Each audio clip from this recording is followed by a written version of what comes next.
अस्सलाम वालेकुम नाज़रीन, प्रोग्राम है आज पाकिस्तान के साथ और बहुत ही गरम गरम खबरें हैं। आपको पता है अब्दुल कयूम साहब जो भी बात करते हैं उसमें वज़न होता है, लोग पसंद करते हैं। आप कमेंट्स में जाके पढ़े। अच्छा, सूरत हाल ये है कि ऑडियो लीक हो रही है और ऐसी ऐसी कि आप सोच नहीं सकते। ये जो लोग आपको बता रहे हैं कि हम आपकी खिदमत के लिए बैठे हुए, इनके असल चेहरे सामने आ रहे हैं। अस्सलाम वालेकुम सर। जी वालेकुम सलाम मुबारक साहब। अच्छा, शुरू करते हैं कि आज एक और ऑडियो है वो लीक हुई है कि जो सेहत कार्ड है उसे बंद कर दिया जाए, इससे इमरान खान को जो है वो नुकसान पहुंचेगा। सवाल ये है कि जो गरीब वहां पे सेहत कार्ड से फायदा हासिल कर रहे थे उनकी इनको कोई फिक्र नहीं ना। मुबारक साहब, ये लोग देखिए, पहली बात यह है कि मेरे ख्याल में हमारी कौम जो है वो जागी नहीं है। 75 साल तक इनके साथ जो ज्यादतियां हुई हैं, जो इनकी जगह ये काटते रहे लोग, एक खास ग्रुप, मखसूस ग्रुप पाकिस्तान का, जो हकीकत में पाकिस्तान का असली दुश्मन है, वो पाकिस्तान के लोगों की जड़ें काटते रहे। और ये उनके बाहर जाकर नारे लगाते हैं बगैर किसी फायदे के, बगैर किसी चीज के। इनको सपोर्ट करके इनको पार्लियामेंट में भेजते हैं और खुद जो है वो जलालत की जिंदगी सड़कों पे रेडियां लगा के रोटी खाते हैं। ये शुरू ही से पाकिस्तान के दुश्मन है। इन्हीं को तो पकड़ने के लिए अभी लोगों के अभी भी अगर दिमाग या अभी भी उनके जहन में कोई बात नहीं आ रही तो बड़ा मुश्किल है मुबारक साहब। ये यूरोप की कौमें जागी हुई है। यहाँ पे कोई शख्स 1% भी अपने मुल्क के खिलाफ, 1% भी मुल्क के खिलाफ कोई बात नहीं कर सकता और मुल्क के मुफाद के खिलाफ वो काम नहीं करते। हमारे मुल्क में 100% आपके ऊपर जो लोग बैठे हैं, ये सब इनको किस किस नाम से हम लोग पकारें। जो डाकू थे, बड़े बड़े डाकू, बड़े बड़े कातल, बड़े बड़े स्मगलर, बड़े बड़े मनी लॉन्ड्रर्स, बड़े बड़े झूठे बदयानत आरामखोर, सब आपके पार्लियामेंट में बैठे और हुकूमत कर रहे हैं। ये जो पार्टी बैठी है या इसे ये कई दफा नहीं कई दफा है ये, और इनके साथ वो पार्टियां भी शामिल है जो पाकिस्तान के दुश्मन है, वो पार्टियां भी शामिल है जिन्होंने अवाम का खून किया हुआ है, वो पार्टियां भी शामिल है जो पाकिस्तान को मानते ही नहीं है। ये वो लोग थे जो पाकिस्तान बना था मानते ही नहीं थे, वो कहते पाकिस्तान बनना ही नहीं चाहिए, वो भी इनके साथ शामिल है। तो मुबसर ये किस किस बात पे हम लोग रोए, हमारा कोई तल्लक नहीं किसी, हम कोई इमरान को सपोर्ट नहीं करते। अगर इमरान पाकिस्तान को वफादार नहीं है या सही काम नहीं, 3.5 साल में इसने काम सही नहीं किए तभी इसको मार पड़ी है। या हम किसी और मुल्ला को सपोर्ट नहीं करते कि मुल्ला जो है वो दाढ़ी सफेद रख के और शैतानी हालत में लोगों को बरगला रहा है, हम उसको सपोर्ट नहीं करते। हम सपोर्ट करते पाकिस्तान, पाकिस्तानी अवाम। और पाकिस्तान किसी के बाप की जायदाद नहीं है, ना किसी चौधरी के बाप की जायदाद है, ना जरदारी के बाप की थी, और ना ये जो लौरी डाकू हैं इनके बाप की जायदाद थी। नहीं, पाकिस्तान पाकिस्तानियों के 22 करोड़ लोगों का मुल्क है। उसमें जो भी शख्स वहां पर रहता है उसकी एक जैसी इज्जत है, वो पाकिस्तानी कहलाएगा। और उसका मजहब जो भी है हमारा, सिर्फ हम यूरोप में रहते हैं, क्यों ये हमें मिनार्टी में नहीं गिनते? क्यों उन्होंने कभी नहीं बोला तुम मुसलमान, तुम मिनार्टी में रह रहे हो? क्यों हमें बराबर के हकूक देते हैं जो यहाँ यूरोपियन के लोगों के हैं? क्यों पाकिस्तानी लोग यहाँ यूरोप में आके याशियां करते हैं और यहाँ खाते पीते हैं और हम का पैसा लेके यहाँ बिल्डिंगें बना के ऐश कर रहे हैं? क्यों? क्या यूरोप वाले नहीं कह सकते कि तुम मिनार्टी में हो, तुम हमें वो हकूक नहीं देंगे जो तुम्हें हम यूरोपियों को देते? नहीं, ये सिविलाइज्ड लोग हैं, ये पढ़े लिखे लोग हैं, ये इज्जत वाले लोग हैं, इसीलिए इन्होंने आज दुनिया में तरक्की की और हम इनके पांव चाट रहे हैं। पांव चाटते हैं पैसा मिलता है, पांव चाटते हैं पैसा मिलता है। शर्मनाक पाकिस्तान के अंदर जो कुछ हो रहा है वो शर्मनाक है। वो उसके ऊपर कौन रोएगा? कोई रोएगा नहीं, क्योंकि वो कहते हैं ना जमीन रोएगी ना आसमान रोएगा, क्योंकि हम खुद इतने गिर गए हैं, हमारी सोच गिर गई है, हमारे अमल गिर गए हैं, इसलिए सब कुछ हो रहा है जो पाकिस्तान में हो रहा है। और अगर हम इन डाकुओं को ही अपना लीडर मानेंगे तो फिर एक डाकू तो पाकिस्तान का बेड़ा गर्क करके नवाज शरीफ की फैमिली का बंदा, जिसने नवाज शरीफ को खाने के तरीके बताए, किस तरह आराम खाया जाता है, किस तरह लूटा जाता है, और भाग गया यहाँ से। आज फिर वो वापस आ गया। पाकिस्तानी कौम को मुबारक हो, सारी कौम मुबारकबाद लिखे, मुबारक मुबारक। एक डाकू फिर पाकिस्तान को लूटने के लिए जो 4 पैसे होंगे, कोई आधार देगा बाहर से, वो भी खा जाएगा। तो जब मुबारक साहब आपकी कौम में ऐसे लोग बैठे होंगे, हम क्या एक्सपेक्ट कर सकते हैं अपनी आइंदा आने वाली नस्लों के लिए? वो तो वो तो बदबख्त लोग होंगे जो आने नस्लें आएंगी और उनको इस तरह के लोग पहले मिल चुके होंगे। तो हमें शर्म आनी चाहिए पाकिस्तान के अंदर। आपके अदारे क्या कर रहे हैं? अदारे क्यों बिक गए हैं? अदारे क्यों नहीं देख रहे कि पाकिस्तान का दुश्मन कौन है, पाकिस्तान का वफादार कौन है? यहाँ पे मैं मुसलमान हूँ, मुझे आज तक किसी ने पूछा तुम मुसलमान हो। मुझे जो हक है मेरा उससे ज्यादा मुझे मिला हुआ है। मैं बिजनेस कर रहा हूँ, दुनिया की हर चीज हमें इन्होंने मुझे दी है। इन्होंने हर सहूलत वो दी है जो बाकी यूरोपियन को दी हुई है। तो क्या ये कह सकते हैं ना तुम तो मुसलमान हो, तुम तो मिनॉरिटी में हो, तुम्हारा तो कोई हक नहीं है, तुम इधर किधर आ गए, तुम्हारा रंग जो है वो हमारी तरह नहीं है? तो ये नहीं हुआ यहाँ पे, इसीलिए ये आज आसमानों पे जा रहे हैं। हम पाकिस्तान के अंदर हर बंदा वहां पे भूखा नंगा फिर रहा है, सोए ये चंद 20 फैमिली 25 फैमिली 22 करोड़, मैंने आपसे 22,000 बंदे मैंने बोले थे। ये वो लोग हैं जो पाकिस्तान की जड़ें काट के खा गए और आज उनकी हम इज्जत भी कर रहे हैं। आज उनको एयरपोर्ट पे जहाज भेजते हैं, उठा के ले आते हैं, गार्ड ऑफ ऑनर देते हैं, तनख्वाहें भी देंगे, जितने में ये छुपे रहे साल छुपे रहे पाकिस्तान की जड़ें काटेंगे। तो मुबारक साहब ये पाकिस्तान की बदबख्ती है, बहुत बड़ी बदबख्ती है। अच्छा साहब, कायद आजम ने किसी के बाप को पाकिस्तान नहीं बेचा था। कायद आजम के साथ जो टीम थी जिन्होंने पाकिस्तान बनाया उसमें सब लोग शामिल थे, उसमें कोई मजहब का नाम नहीं था, उसमें सब लोग शामिल थे, चाहे वो किसी भी फिरके से थे। कायद आजम चाहे किसी फिरके का था, आज तक वो हमारे फादर ऑफ द नेशन है। इसी तरह जिन लोगों ने इस मुल्क को बनाया और आज ये लोग जो लूटते रहे पाकिस्तान को, जो मुनाफिक है, अंदर से और है बाहर से और है, वो बकवास कर रहे हैं पाकिस्तान के अंदर, ये पाकिस्तान के लिए बहुत खतरनाक चीज पैदा हो गई है। सर ये बताइए, आपने इदारों की बात की, जो ऑडियो लीक हो रही है उसमें तो इदारों के जो बड़े बड़े ऑफिसर हैं वो भी शामिल हैं। वो कहते हैं जी सागडार ये काम निकाल लेगा, आपकी गाड़ी भी तो निकाली थी उसने, जो ये प्लांट आना इंडिया से। तो इदारों की आप बात कर रहे हैं, इदारे तो खुद इस काम में मुलव्वस हैं इस वक्त। देखिए ना मबान साहब, वही तो बात हम कर रहे हैं ना। अगर अदारे मुलव्वस ना हों, ये कैसे हो सकता है कि पाकिस्तान के दुश्मन पाकिस्तान को हुकूमत उन्होंने दी, पाकिस्तान के दुश्मनों को 15 पार्टी जो सारे पाकिस्तान के दुश्मन है। कोई तो पाकिस्तान को मानता ही नहीं था, कोई पाकिस्तान को खत्म करने के लिए लगा रहा कई साल, कोई पाकिस्तान के लोगों को कत्ल हूत, पाकिस्तान की इज्जतें लुटवाई गई, बच्ची मासूम की मरवाया गया, सब कुछ। ये इस्लामी मुल्क है ना, इस्लामिक रिपब्लिक पाकिस्तान लिखने से तो इस्लामी मुल्क नहीं बन सकता। प्रैक्टिकली दिखाए दुनिया को कि ये इस्लामी मुल्क है, नहीं है। जमहूरियत जमहूरी लगाए हुए है, जमहूरियत है ही नहीं उस मुल्क के अंदर। अगर जमहूरियत होती तो क्या यही 20 बंदे जो है, या 20 फैमिली 20,000 बंदे या 22,000 बंदे ही पाकिस्तान के अंदर रह गए जबकि 22 करोड़ लोग हैं? क्या वो नालायक लोग हैं? क्या उनकी शक्लें इनसे ज्यादा खराब है? नहीं, ये गुंडे लोग हैं। ये गुंडू का एक टोला है, बहुत बड़ा टोला है जो इस मुल्क को चला रहा है और इस पाकिस्तान को एक्चुअली खत्म करने के पीछे लगे हुए हैं। ये एक एजेंडा है जिसके ऊपर आपके लोग बिक गए और पाकिस्तान को खत्म करने के लिए हर वो अरबा इस्तेमाल कर रहे हैं, जो कर रहे हैं, अभी कर रहे हैं, सामने जाहिर हो रहा है। तो लेकिन फिर भी मैं आपको बताऊं कि अल्लाह बड़ी ताकत वाला होता है। अल्लाह की अपनी मर्जी जो होती है वो कुछ और होती है।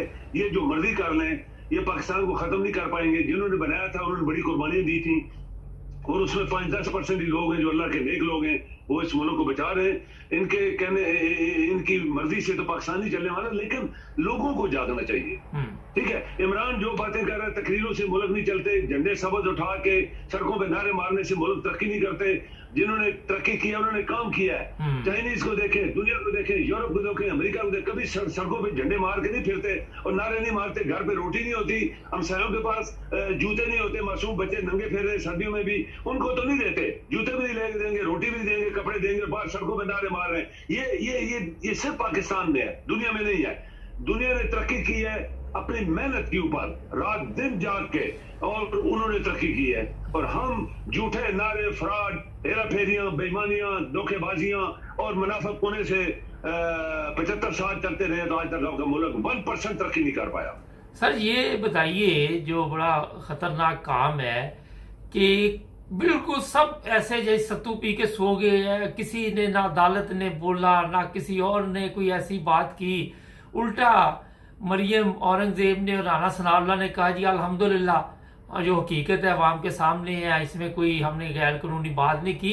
एक गैर कानूनी कौन सी बात होती है इसके अलावा कि आप गैर कानूनी वहां से इंडिया से पाबंदी लगी हो तो प्लांट मंगवाएं, गैर कानूनी तौर पे ये कि अपना लोगों के लिए जो सेहत कार्ड है वो बंद करें, बिजली बढ़ा दे, सामने अवाम को आप कुछ कहें, पीछे आप कुछ कहें। ये इनके लिए मामूली चीजें, ये सब गैरतों के लिए। देखिए ना, पाकिस्तान अभी अभी अभी देखें कि ये जो पाकिस्तान के दुश्मन है, इन्होंने, यानी आप देखें कि जो दफ्तरों में लोग क्लर्क होते हैं या छोटे मोटे ऑफिसर होते हैं, या वो किस तरह दयानतदारी से वहां पाकिस्तान के अंदर काम कर रहे हैं। ये सब ऊपर वाले लोग हैं जो बेईमानियां कर रहे हैं। तो वो किस तरह अपने मुल्क के लिए पेंसिल भी इस्तेमाल नहीं करते। यकीन करें, मैंने ऐसी मिसालें देखी हैं कि ऐसे ऑफिसर भी हमने देखे जो चाय की प्याली पाकिस्तान के पैसे से नहीं पीते थे।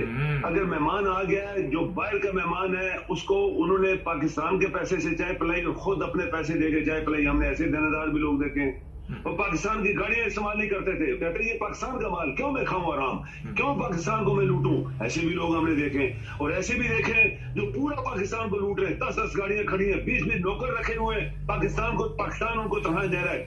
किचन में भी पाकिस्तान का पैसा लग रहा है, दफ्तरों में भी लग रहा है, तनख्वाहें भी मिल रही हैं, और पुलिस भी बाहर खड़ी, उनको भी पैसा पाकिस्तान। तो पाकिस्तान क्या करेगा? क्या पाकिस्तान कोई मनी प्रोड्यूसिंग कंपनी है? कोई नहीं। वहां मुल्क के लोग काम करेंगे तो पैसा पैदा होगा, वो मुल्क के इस्तेमाल के लिए इस्तेमाल होगा। तो पाकिस्तान में हर बंदा पाकिस्तान को 75 साल से लूटता रहा है। ये लाहौरी गुंडे जो है, लाहौरी गुंडे, और ये सबसे बड़े गुंडे लाहौरी और जरदारी, इन्होंने मुल्क और मुल्ला, इन्होंने मुल्क को तबाह किया है। इस अदारे ने इनको पकड़ा, जेल में घसीटा, इनको फांसियां दी। ये फांसियों से भी ज्यादा, ये जो आपका मिनिस्टर ऑफ इंटीरियर है, इसने 20 बंदे कत्ल कराए हुए हैं। इसको 20 दफा फांसी मिलनी चाहिए थी। अगर कोई और सल्तनत होती, अगर कोई और मुल्क होता, अगर कोई इस्लामी मुल्क होता, इसको 20 दफा फांसी मिलती। किसी ने नहीं, इसको वो नारे मार रहे, घूम रहे, बकवास कर रहे हैं। शक्ल देखो उसकी, वो क्या कहते हैं, हम किसी जात का नाम नहीं लेंगे यहाँ पे, कोई जात पात नहीं है, सब इंसान बराबर है। लेकिन इसकी शक्ल देखो पहले, कैसे बकवास करता है। तो अच्छा सर, मिनिस्टर ऑफ इंटीरियर हो गए। सर ये बताइए कि मरियम औरंगजेब यहाँ सेंट्रल लंदन गई, वहां पे लोगों ने आवाजें लगाई, अब ये कह रहे जी उन लोगों के खिलाफ हम कार्रवाई करेंगे पाकिस्तान में। अच्छा, समझ ये नहीं आती कि इज्जत जो है इस तरह बनती ही है कि आप जबरदस्ती इज्जत बनाए। अगर आपने कोई कारनामे किए होते, लोग उनके साथ सेल्फी लेते, उनकी तस्वीरें लेते, उनकी इज्जत करते, तो ये लोग क्या चाहते हैं कि जबरदस्ती हमारी इज्जत भी की जाए, सब कुछ जबरदस्ती हो? कभी भी नहीं। क्यों लंदन आते हैं? लंदन क्या मुसलमानों का मुल्क है? क्या लंदन में इनके बाप दादे वहां खरीद के गए थे यहाँ पे चीजें? नो। क्यों आते हो तुम वहां पे तो कहते हो कि मुसलमान, यहाँ तो ये तो क्रिश्चियन का मुल्क है, तुम क्यों इधर आते हो इन मुल्कों में रहने के लिए? तुम्हें अगर ये बुरे लोग होते, तुम्हें एंटर ना होने देते, तुम्हारी शक्लें देख के कहते एयरपोर्ट से वापस। तो ये सिविलाइज्ड लोग हैं ना, ये पढ़े लिखे लोग हैं, ये इज्जत वाले लोग हैं, ये बड़े लोग हैं। इसलिए इन जैसे लोगों को भी उन्होंने कभी कोई तफरका नहीं किया, कभी इन्होंने कभी उसमें कोई डिफरेंशिएट नहीं किया कि ये कौन है, मैं कौन हूँ, ये मुसलमान है, ये नहीं है, हिंदू है, ये कम्युनिस्ट है, ये फलां मुल्क है। नहीं, इक्वली, ये इक्वालिटी जिसको हम एक रूल ऑफ लॉ कहते हैं, इक्वालिटी, जस्टिस, इक्वालिटी, वो तो इन लोगों में है, इन मुल्कों के अंदर है, जो कि मुसलमान नहीं है। जब मुसलमानों के अंदर हम नाम लेते हैं justice, equality, rule of law, तो वहां शर्म आती है, शर्म के आंसू फिर निकलते हैं आंखों से, शर्मनाक आंसू निकलते हैं। और ये जो लोग हैं, जबरदस्ती इज्जत कौन बना सकता है किसी की? पहली बात यह है कि तुम अगर डाकू पाकिस्तान के अंदर बैठे हो और हुकूमत कर रहे हो, तो तुम्हें तो किसी अदारे ने पकड़ा नहीं है, चीफ जस्टिस ने नहीं पकड़ा। बिल्कुल। मैं आपको बताऊं, एक बात आपसे करते हैं मुबारक साहब की, आपका जो FIA के डिपार्टमेंट है, उन्होंने बड़ी मेहनत की है। वो इतना जानदार एक FIA के आपके एक डिपार्टमेंट है, एक अदारा है, जिन्होंने इतनी मेहनत के साथ बड़े बड़े डाकुओं के छुपे हुए जमीन दोज फ्रॉड इन्होंने पकड़े थे। उनकी जो मेहनत थी वो सारी रायगां चलेगी। उनके अफीसरों को मारा गया, उनके अफीसरों को तब्दील कर दिया गया, उनके अफीसरों को नौकरी से निकाला गया। उनके अफीसरों को लाहौर में जो डायरेक्टर था, जिन्होंने ये मियाँ जो बने हुए हैं, ये जिनका बाप लोहा खोलता था, ये मियाँ बने हुए हैं, इन्होंने उसको मरवा दिया, उसको हार्ट अटैक करवाया। चीफ ऑफ आर्मी स्टाफ जो MQ के खिलाफ एक्शन लेने वाला था कराची में, जब कत्ल गारत हो रही थी, तो उसको हार्ट अटैक हो गया। ये बड़े बड़े इनका जो चपरासी मकसूद है, उसको हार्ट अटैक हो गया। यानी हर वो शख्स जो इनके खिलाफ मुल्क की मफाद में जानदारी बात करता है, उसको हार्ट अटैक हो जाता है। क्यों हो जाता है भाई? बाकी दुनिया जिंदा है, उनको क्यों हो गया? जरदारी ने वो तमाम गवाह जो जरदारी के खिलाफ थे, उनको मरवा दिया। तो ये सब कुछ इस मुल्क के अंदर हुआ, पाकिस्तान के अंदर हुआ ना। तो किसने उसकी तफ्तीश की, किसने उसको पकड़ा? रहमान मलिक हकीकत में पाकिस्तान का के खिलाफ जासूस था और उसने कुछ नहीं छोड़ा था। जब वो मिनिस्टर ऑफ इंटीरियर था, सब कुछ पाकिस्तान का बेचा था उसने। उसको तो अल्लाह ताला ने मौत दी, दुनिया के अंदर जलालत से मौत दी, लेकिन जो वो कर गया वो वापस तो नहीं आएगा। ये जरदारी उसके सर पे चल रहा था, जरदारी जो दुबई में बैठा था, तो वो सब कुछ दे रहा था उसको, वो आगे पे चल रहा था। किस किस को वीजे दिए गए रहमान मलिक के पीरियड में, और जरदारी ने दुआई। यहाँ पाकिस्तान के अंदर टेररिज्म हुई, कई साल होती रही। तो मुबारक साहब है, ये चीजें ठीक करने वाली हैं। अच्छा सर, ये आपने बड़ी अहम बात की कि इनके ऊपर इतने इतने बड़े केस हैं, तो इनको कोई पकड़ता नहीं। तो उन्होंने सिर्फ ये कह दिया कि आप चोर डाकू हैं, तो उनपे उनके जी पासपोर्ट जो बंद कर दो, उनके वीजे बंद कर दो, उनका ये बंद कर दो, उनका वो बंद कर दो, और उनके खिलाफ हम कार्रवाई करेंगे। पहले इन्होंने अपनी करतूतें तो ठीक करें कि जितने दहशतगर्द इस इस्लामाबाद में मौजूद है, पंजाब में ये अदालतें इनको ढूंढ रही है, पुलिस ढूंढ रही है। एक अदारा मुबारक साहब अगर ठीक हो जाए आपका, सिर्फ एक अदारा जिसको जस्टिस डिपार्टमेंट कहते हैं, अगर मैंने आपको मिसाल दी कि FIA, उनको सल्यूट करना चाहिए। वो इतने दयानदार ऑफिसर, काबिल दयानदार, उन्होंने इनके हजारों साल जैसे कहते हैं ना छुपी चीजें भी निकाल के बाहर ले आए थे और नैब वालों को दिया। नैब फेल हुई या आपके बाकी लोगों ने उनको रुकावटें डाली, जजेस ने रुकावटें डाली, आगे पुलिस ने रुकावटें डाली, या वो चीजें इंतहा तक या एक मुंतही नतीजे तक नहीं पहुंच सकी। लेकिन उन्होंने एक बहुत बड़ा काम किया है। ये पाकिस्तान का बेस्ट अदारा था अगर इन्वेस्टिगेशन, तो वो FIA था। उन लोगों को हमें सल्यूट करना चाहिए। उन्होंने अपनी दानादारी से मुल्क के लिए सब कुछ किया, लेकिन उनके लिए आगे रुकावटें क्या क्या थी। अच्छा, अगर आपके जजेस, मुबारक साहब, अगर आपके जजेस दयानतदार हो गए, जिस दिन मुल्क के वफादार हो गए, जिस दिन इस कौम के वफादार हो गए, उस दिन ये बड़े बड़े डाकू जो है, इनकी इस पाकिस्तान में रहने के लिए जगह नहीं बनेगी। बहुत जबरदस्त बात की आपने। ये मुझे बताइए, कल परवेज अलाई ने कहा जी एक मस्जिद में बनाने लगा हूं तुर्की स्टाइल की, उसमें जी जनाब मैं बाहर लिखूंगा कि अहमदियों का दाखिला मना है। मैंने कल इस पे एक प्रोग्राम किया, कॉमर्स में एक बंदे ने लिखा कि मैं गुजरात में, आप पढ़ सकते हैं जाके, कपड़ा खरीदने गए कोई, तो वहां पे कोई डंडी प्रोग्राम था, तो हमने पूछा ये क्यों है, तो उन्होंने कहा ये चौधरी बरादरान के लिए भत्ता जो है वो हमारा जाता है। ऐसे पैसों से जो मसाजिद बनती हैं उनका कोई फायदा या उनके अंदर कोई ऐसी आप देखते हैं कि अमन की कोई चीज नजर आ रही हो? अभी शुरू नहीं हुआ काम, तो पहले ऐसे बयान देने शुरू कर दिए। नहीं, ये सारे छुपे हुए ये दुश्मन है पाकिस्तान के। मैंने देखा है मुबारक साहब, हमने करीब से भी देखा है इन लोगों को। पाकिस्तान में मैं रहा हूं तो हम लोग देखते थे ये कौन लोग हैं, क्या कर रहे हैं। उस वक्त भी लोग खामोश रहते थे, डर के मारे, ऊपर से पकड़ न ले हमें कोई। तो ये सारी चीजें हमारे मुल्क, अगर तमाम यूरोपियन ममालिक के एयरपोर्टों पर लिख दिया जाए कोई मुसलमान इस मुल्क में एंटर नहीं हो सकता, कोई भी मुसलमान, तो इनका असर क्या होगा? ये तो बेईमान लोग हैं, ये तो डाकू हैं, ये तो वहां से सारा पैसा चोरी करके इधर रहते हैं, यशी करते हैं, बंगले कोठियां बनाए हुए हैं, ऐसे कर रहे। कभी इन्होंने पूछा इनसे कि तुमने ये जो खरबूर बेगी बिल्डिंगें बनाई है यहाँ लंदन के अंदर या किसी और मुल्क में, ये क्या तुम्हारा बाप जो था लोहा कूटने वाला, उसके पास इतना पैसा था? या जरदारी तुम्हारा बाप एक सिनेमा चलाता था नवाबशाह में, और तुम क्या कहते हैं, ब्लैक टिकट बेचते थे सड़कों पे, डबल पैसे ट्रिपल लगा के। क्या तुम्हारा बाप इतना काबल था कि यहाँ पे तुमने खरबों की दुनिया में जायदादें बनाई? अगर ये एयरपोर्ट पे लिख दे कोई मुसलमान नहीं आ सकता, तो फिर ये इनका असर क्या होगा? ये सिर्फ हम मुसलमान जो कह रहे हैं अपने आप को मुसलमान है, मुसलमान नहीं है। इस्लामिक मुल्क नहीं है, जमहूरी मुल्क नहीं है। हम लोग वो कुरान जो अल्लाह ताला ने नाज़िल किया उसको फॉलो ही नहीं कर रहे। कुरान के अंदर लिखा हुआ है कौन मुसलमान है कौन नहीं है, कौन झूठा है कौन फ्रॉडी कौन मुनाफिक है। तो इनके चेहरों से मत देखें, ये बातें जो करते हैं इनके गंदगी का ढेर अंदर जो होता है वो बातों से निकलता है। जो ये बातें करते हैं वो गंदगी का ढेर है, और उसको खत्म करने के लिए आप क्या करेंगे? क्योंकि ये पूरे मुल्क के अंदर फैले हुए हैं, और थोड़े लोग तो हैं जो दानादार भी हैं, मुसलमान भी हैं, अल्लाह को मानने वाले हैं, नेक नीयत है, सब कुछ है।